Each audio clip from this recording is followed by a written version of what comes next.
दोस्तों, अब ये बात निर्विवाद रूप से स्थापित हो चुकी है कि उत्तर प्रदेश भारत का एक्सप्रेसवे प्रदेश है और यही नहीं, यहाँ पर एक्सप्रेसवे का जो नेटवर्क है वो दुनिया के कई बड़े देशों से भी कहीं ज्यादा है।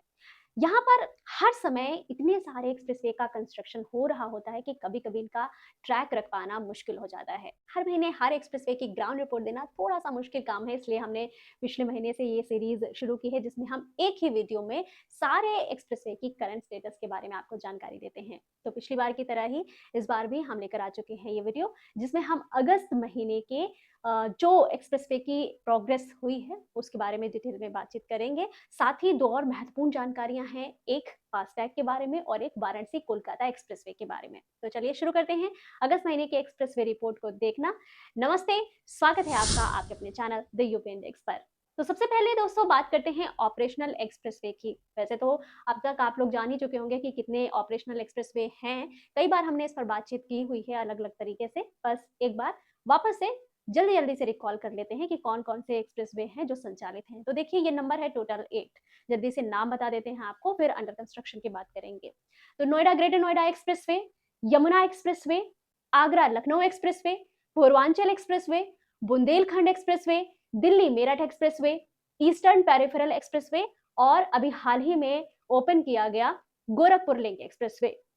इनमें से दिल्ली मेरठ और ईस्टर्न पेरिफेरल एक्सप्रेसवे एनएचएआई यानी कि सेंट्रल गवर्नमेंट के प्रोजेक्ट है दोस्तों। बाकी सारे स्टेट यानी कि यूपी गवर्नमेंट के हैं।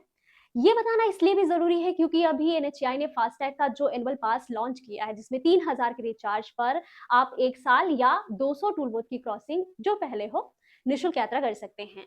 वो केवल एनएचएआई के हाईवे या एक्सप्रेसवे पर ही मान्य है। यूपी ईडा यानी कि यूपी सरकार के एक्सप्रेसवे पर ये मान्य नहीं है। ये वैसे ठीक नहीं है। एनएचएआई और यूपीडा को आपस में मिलकर मुझे लगता है इसका कोई समाधान निकालें, ऐसा करना चाहिए। इनफैक्ट जल्दी ही करना चाहिए। खैर, आगे बढ़ते हैं, बात करते हैं अंडर कंस्ट्रक्शन एक्सप्रेसवे। तो वर्तमान में 8 एक्सप्रेसवे अंडर कंस्ट्रक्शन है। Kanpur Lucknow expressway, Ganga expressway, Ballia link expressway, Delhi Saharanpur Dehradun expressway, Varanasi Kolkata expressway, Faridabad Jewar link expressway, Ambala Shamli expressway और दिल्ली मेरठ एक्सप्रेसवे फेज 5। इसमें से कानपुर लखनऊ एक्सप्रेसवे की प्रोग्रेस 90% से ज्यादा हो चुकी है। इस साल के अंत तक कंप्लीट हो जाने की इसकी उम्मीद है। गंगा एक्सप्रेसवे 80% से ज्यादा कंप्लीट है और बलिया लिंक एक्सप्रेसवे 70% से ज्यादा कंप्लीट हो चुके हैं। ये दोनों अगले साल तक पूरा हो जाने की उम्मीद है। दिल्ली सहारनपुर देहरादून एक्सप्रेसवे भी अगले साल तक पूरा होगा।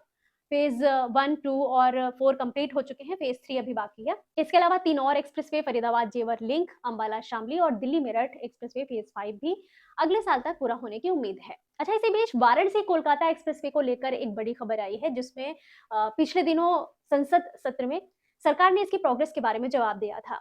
सरकार के दिए जवाब के अनुसार वाराणसी कोलकाता एक्सप्रेसवे के उत्तर प्रदेश, बिहार और झारखंड में अधिकतर पैकेज अवार्ड हो चुके हैं। इनफैक्ट यूपी में तो कंस्ट्रक्शन स्टार्ट भी हो चुका है, लेकिन पश्चिम बंगाल में ये डिले हो गया है और इसका कारण है राज्य सरकार द्वारा बार बार एक्सप्रेसवे की अलाइनमेंट चेंज करना, जिसकी वजह से डीपीआर और भूमि अधिग्रहण का काम अभी तक नहीं हो पाया है।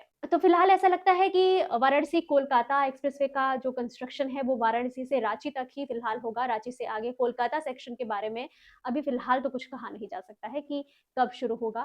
खैर, ये थे अंडर कंस्ट्रक्शन एक्सप्रेसवे। तो एक और जो एक्सप्रेसवे है अंडर कंस्ट्रक्शन, वो वैसे तो यूपी में नहीं है, लेकिन यूपी के एनसीआर जिलों के लिए बहुत महत्वपूर्ण है और वो है डीएनडी केम्पी लिंक एक्सप्रेसवे, जो डीएनडी फ्लाईवे को दिल्ली मुंबई एक्सप्रेसवे से कनेक्ट करता है। इसके 2 पैकेज रेडी हैं और फर्स्ट पैकेज अगले साल की शुरुआत तक तैयार होने की उम्मीद है। अब बात करते हैं उन एक्सप्रेसवे की जो डीपीआर या फिर टेंडर प्रक्रिया में है। टेंडर प्रक्रिया की अगर हम बात करें तो आगरा ग्वालियर एक्सप्रेसवे, जो कि 88 kilometre long 6 lane access control expressway, ये आगरा को ग्वालियर से कनेक्ट करेगा। इसके अलावा Chitrakoot link expressway, almost 15 kilometre long ये एक्सप्रेसवे चित्रकूट के धार्मिक स्थल भरतकूप को रामघाट से जोड़ेगा। चंबल एक्सप्रेसवे, 404 किलोमीटर लंबा ये एक्सप्रेसवे इटावा को मध्य प्रदेश से गुजरते हुए कोटा राजस्थान से कनेक्ट करेगा। ये तीनों टेंडर प्रक्रिया में हैं और इनका कंस्ट्रक्शन इस साल तक स्टार्ट होने की उम्मीद है।